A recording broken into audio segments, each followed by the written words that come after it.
Namun selama kita masih percaya kepada Tuhan, kepada perlindungannya, dan kita yakin Allah punya rencana dan waktunya sendiri, kita boleh melangkah dengan harapan akan hari esok yang lebih baik. Saudari-saudaraku yang terkasih, berjumpa kembali bersama saya, Inspirasiku di Antara. Renungan harian Sabtu 16 Juli, Pekan Biasa ke-15. Semoga kita bersama keluarga dan komunitas kita di akhir pekan ini kita selalu dalam keadaan baik, sehat, dan tetap bersemangat. Marilah kita mengawali renungan kita hari ini dengan tanda kemenangan Kristus. Dalam nama Bapa dan Putra dan Roh Kudus. Amin. Allah Bapa yang Maha Luhur, dalam diri Putramu Tuhan kami Yesus Kristus, Engkau membebaskan kami dari belenggu dosa dan maut. Semoga kebaikan hati dan kasih setiamu ini senantiasa kami imani dan wartakan melalui kesaksian hidup kami sehari-hari. Dengan pengantaraan Yesus Kristus Putramu Tuhan kami, yang bersama dengan Dikau dalam persatuan Roh Kudus, hidup dan berkuasa Allah sepanjang segala masa. Amin. Dalam nama Bapa dan Putra dan Roh Kudus. Amin. Inspirasi kita hari ini dari Injil Suci menurut Matius bab 12 ayat 14 sampai 21. Marilah kita siapkan kitab suci kita baca bersama-sama dan kita renungkan. Sekali peristiwa, orang-orang Farisi bersekongkol untuk membunuh Yesus. Tetapi Yesus tahu maksud mereka, lalu menyingkir dari sana. Banyak orang mengikuti dia, dan ia menyembuhkan mereka semua. Dengan keras ia melarang mereka memberitahukan siapa dia, supaya genaplah sabda yang telah disampaikan oleh Nabi Yesaya. Lihatlah, itu hambaku yang kupilih, yang kukasihi, yang kepadanya jiwaku berkenan. Rohku akan kucurahkan atas dia, dan ia akan memaklumkan hukum kepada sekalian bangsa. Ia tidak akan berbantah dan tidak akan berteriak. Suaranya tidak terdengar di jalan-jalan. Buluh yang patah terkulai tidak akan diputuskannya, dan sumbu yang pudar nyalanya tidak akan dipadamkannya, sampai ia menjadikan hukum itu menang. Kepadanya lah semua bangsa akan berharap. Demikianlah sabda Tuhan. Terpujilah Kristus. Saudari-saudaraku yang terkasih, di dalam sabda Tuhan hari ini, kalau kita memperhatikan, kita baca semua sabda Tuhan hari ini, baik itu bacaan pertama maupun bacaan Injil. Mika dalam bacaan pertama menubuatkan kehancuran kerajaan Israel dan Yehuda, khususnya Yerusalem, karena perilaku hidup raja dan rakyat yang korup, pemerasan terhadap orang lemah, murtad kepada Allah dengan menjadikan pelacuran sebagai bisnis, dan segala penyembahan berhala.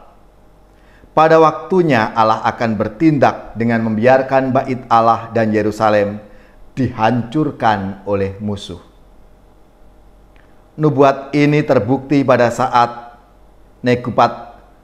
Nebukadnezar Raja Babel menghancurkan Yerusalem dan bait Allah abad ke-6 sebelum Masehi. Dalam sabda Tuhan hari ini, jelas sekali menunjukkan betapa Yesus menyingkir karena menghindari orang-orang Farisi yang bermaksud membunuhnya. Yesus tentu tidak takut tetapi waktu untuk itu belum tiba saatnya. Sang Mesias harus menderita dan mati demi menebus dosa umat manusia tepat pada waktunya. Oleh karena itu, belum waktunya Yesus pun menyingkir.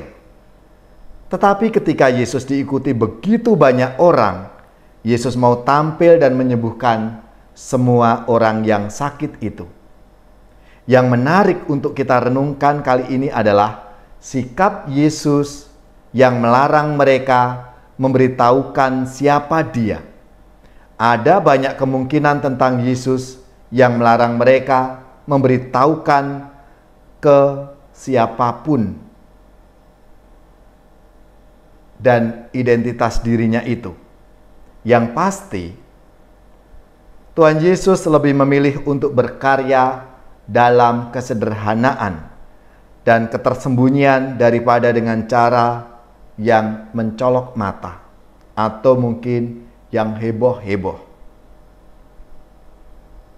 Saudara-saudaraku yang terkasih, tindakan Yesus dan hidupnya pun disesuaikan dengan waktu Allah. Sekalipun musuh-musuhnya itu merencanakan yang jahat terhadap Yesus, selama Allah belum menghendaki dan tetap melindunginya, Ia bebas mengajar dengan semangat belas kasih dan kelemah lembutan. Roh Allah menaungi dia, dan ia menjadi sumber pengharapan bagi orang-orang yang tertindas dan yang lemah. Seperti yang dikutip dalam sabda Tuhan hari ini, di akhir sabdanya, kepadanyalah semua bangsa akan berharap. Saudara-saudariku yang terkasih, kita mungkin gentar di hadapan banyak kecemasan-kecemasan yang ada, bahaya maupun kesulitan. Kita merasa lemah, tak berdaya di hadapan kuasa-kuasa penindas. Namun selama kita masih percaya kepada Tuhan, kepada perlindungannya, dan kita yakin Allah punya rencana dan waktunya sendiri, kita boleh melangkah dengan harapan akan hari esok yang lebih baik.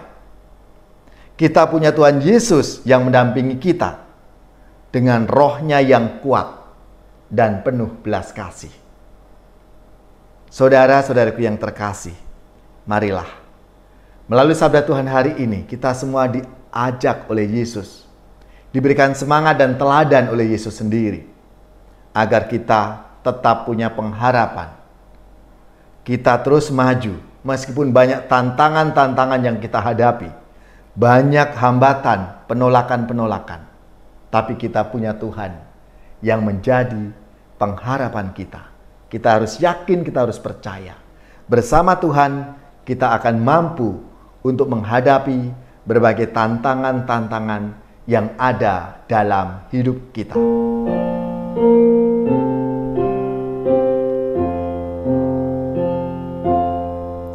Siapa yang berpegang pada sabda Tuhan dan setia mematuhinya, hidupnya mulia dalam cahaya baka, bersekutu dengan Tuhannya.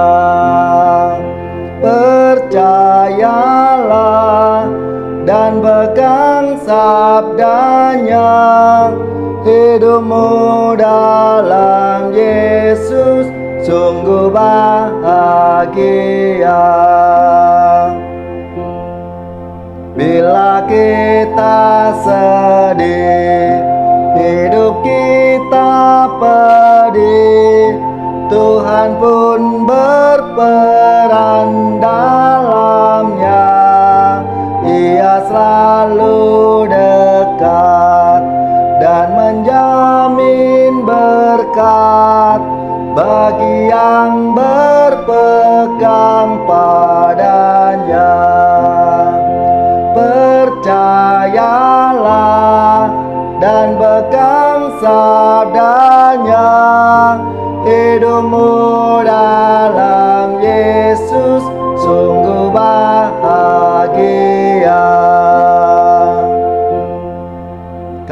kasih-Nya yang kekal takkan kita kenal sebelum padanya berserah. Hidup bahagia disediakannya bagi yang berpegang padanya. Percayalah dan pegang sabdanya, hidupmu dalam Yesus sungguh bahagia.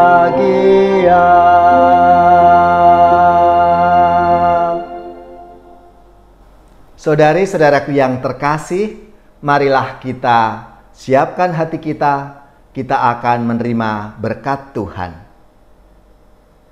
Semoga saudara-saudari sekalian, keluarga-keluarga, komunitas kita, orang-orang yang kita doakan, mereka yang sakit, yang menderita, seluruh tugas, belajar, pekerjaan, usaha, serta karya pelayanan kita dibimbing, dilindungi dan diberkati oleh Allah yang Maha Kuasa, Bapa dan Putra dan Roh Kudus.